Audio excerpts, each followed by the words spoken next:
Club বিশ্বকাপে পোর্তোর বিপক্ষে ম্যাচে গোল করে সর্বোচ্চ গোলদাতার তালিকায় এককভাবে শীর্ষে উঠে এসেছেন আর্জেন্টাইন মহাতারকা। ২০ বছরে ফিফার ১০ টুর্নামেন্টে তার গোল এখন ২৫টি। রেকর্ড শব্দটির সাথে ওতপ্রোতভাবে জড়িয়ে গেছে লিওনেল মেসির নাম। আর্জেন্টাইন মহাতারকা মাঠে নামবেন আর রেকর্ড হবে না, তা কি করে হয়? বিশ্বকাপে ইন্টার মায়ামির হয়ে দ্বিতীয় ম্যাচ খেলতে নেমেই ইতিহাস গড়লেন মেসি।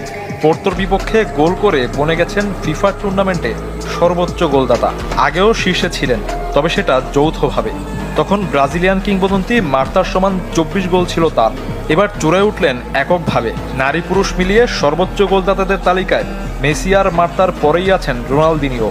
তার সমান ১৯ গোল করে ৪ নম্বরে রোনালদো, আর ১৭ গোল নিয়ে সেরা ৫-এ পর্তুগিজ তারকা ক্রিস্টিয়ানো রোনালদো। ২০ বছরে ১০টি বৈশ্বিক আসর খেলেছেন মেসি। জাতীয় দলের হয়ে বিশ্বকাপে গোল পেয়েছেন ১৩টি।